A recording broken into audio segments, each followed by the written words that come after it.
পয়লা April থেকে নয়, আজ থেকেই যুবসাথী প্রকল্পের টাকা ঢুকবে অ্যাকাউন্টে। ধর্মতলার ধর্ণা মঞ্চ থেকে ঘোষণা করলেন মমতা বন্দ্যোপাধ্যায়। আজ থেকে কিন্তু এপ্রিল মাসের পয়লা যেটা দেওয়ার কথা ছিল, আজ থেকে সেটা ঢুকবে। লক্ষ্মী ভান্ডার অলরেডি মার্চ থেকে ঢুকে গেছে, ফেব্রুয়ারি থেকে ঢুকে গেছে।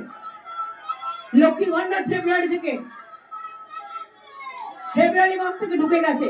শুনুন, আমরা যেটা বলি আমরা করি, আর অন্যরা যেটা বলে সেটা ছবিতে বাঁধিয়ে রাখে। এইটাই হচ্ছে তফাৎ।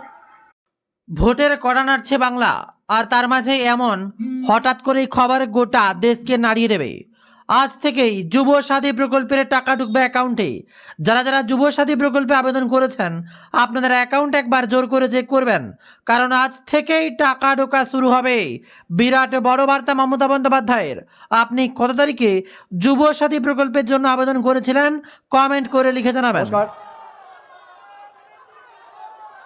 প্রথমেই সবাইকে প্রণাম, কৃতজ্ঞতা, ধন্যবাদ। আপনারা বসুন বসুন।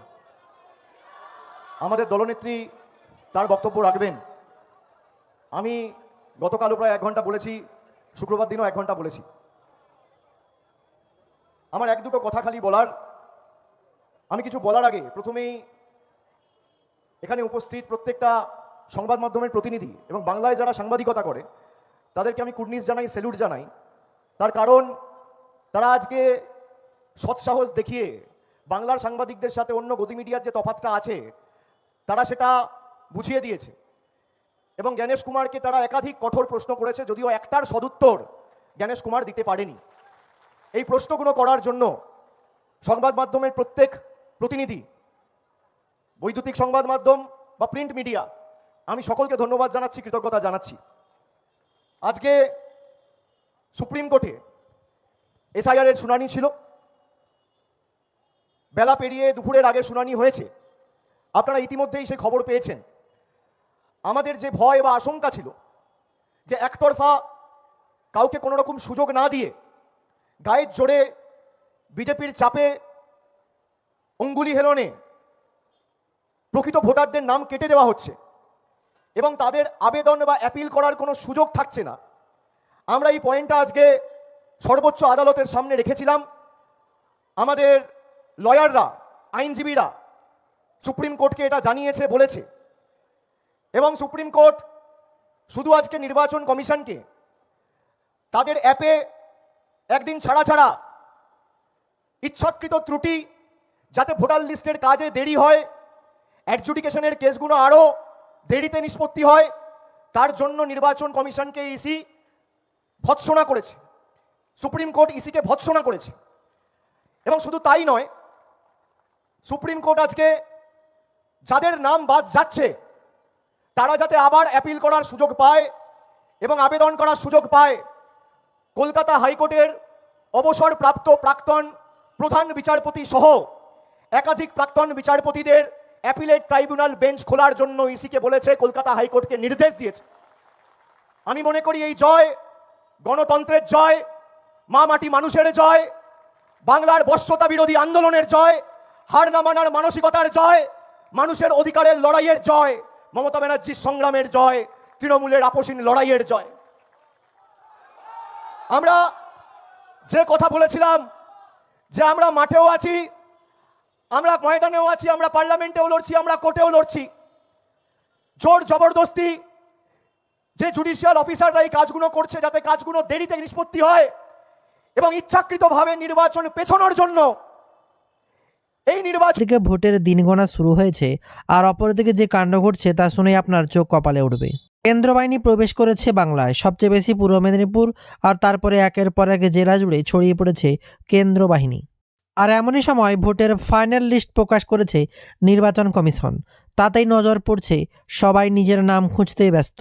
তবে যে খবর গোটা দেশকে কাঁপালো, দুবাই, আর সেই দুবাইতেই ইরানের ড্রোন হামলা, তাতে একের পর এক মৃত্যু, তছনছ হচ্ছে গোটা দুবাই।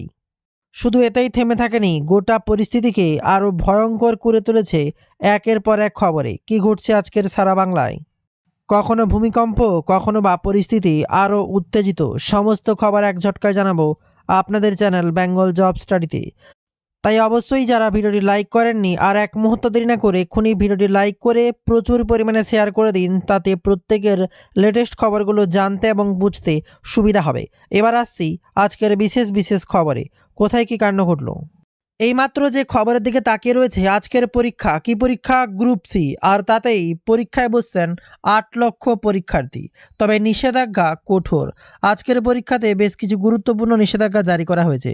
তার মধ্যে অন্যতম হলো কোনো রকম বুট পরে আসা যাবে না, পায়ে রাখতে হবে সাধারণ চপ্পল বা হাওয়াই চটি। বাংলার মুখ্যমন্ত্রী মমতা বন্দ্যোপাধ্যায় যেখানে সারা জীবন নাকি হাওয়াই চটি পরে কাটিয়ে দিলেন, এবার পরীক্ষার্থীদেরও সেই হাওয়াই চটি পরেই যেতে হবে, তা নিয়ে সোশ্যাল মিডিয়া তোলপাড়। আর এমনই সময় নবম দশমের পরীক্ষার সময় যেমন নির্দেশিকা ছিল স্বচ্ছ পেন, কাচের বোতল, আর তা নিয়ে এসে ফের একবার তেমনই নির্দেশিকা জারি করেছে রাজ্য সরকার। সামনেই দোল, আর তার আগেই পরীক্ষায় যেন মেতে উঠেছে এক অন্য মুহূর্ত। দেখা যাক এই পরীক্ষার পরে আবার গ্রুপ ডি পরীক্ষায় কী কী নির্দেশিকা জারি থাকে। আর এদিকে যুদ্ধের খবর সামনে উঠে এসছে, আর তারপরেই ভয়ানক আপডেট। যুদ্ধ বাড়তেই রান্নার দাম বেড়ে গেল গ্যাসের।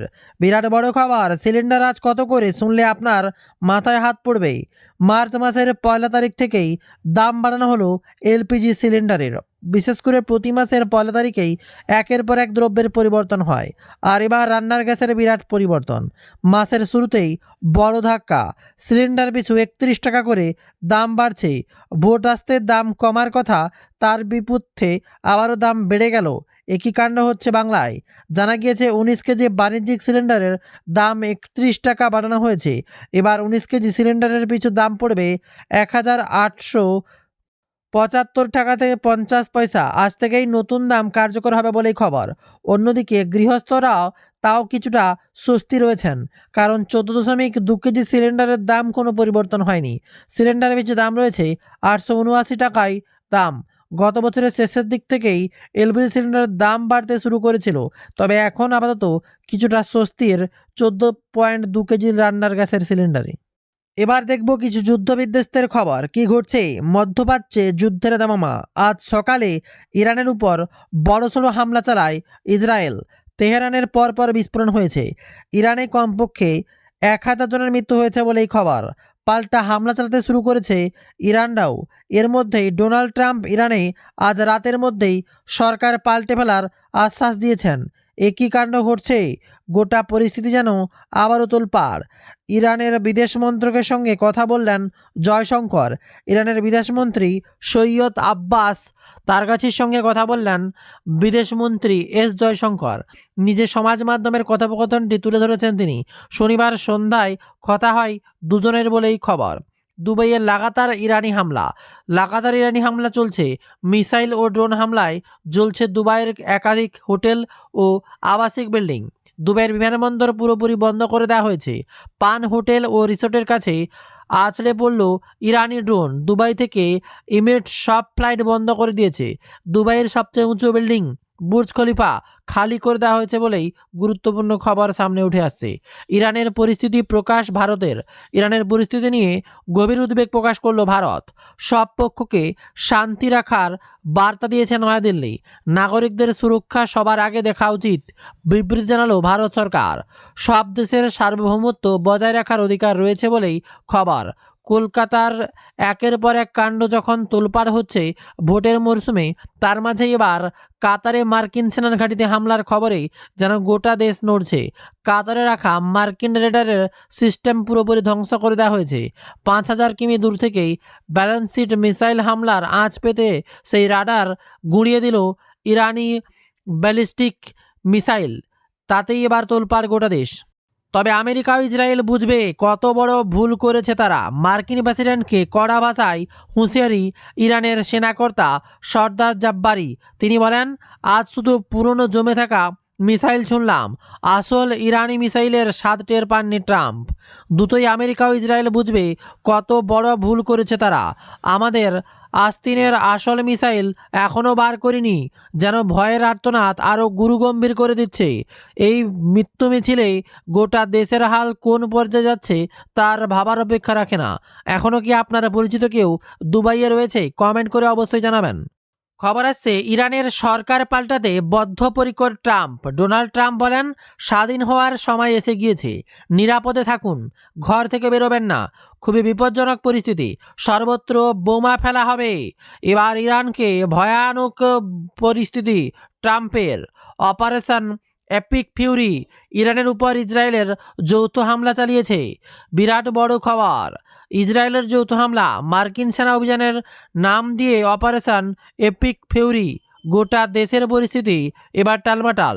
কাতারের রাজধানী দোহাতে প্রবল বিস্ফোরণ, কাতার কুয়েতে নিজেদের এয়ার স্পেস বন্ধ করলো। এদিকে আবার আবুধাবিতেও প্রবল বিস্ফোরণ, বন্ধ এয়ার স্পেস। ভয়ানক খবরে তোলপাড় গোটা দেশ। তবে তেহরানের পাল্টা জবাব ট্রাম্প ভুলবেন না। মার্কিন প্রেসিডেন্ট ডোনাল্ড ট্রাম্পের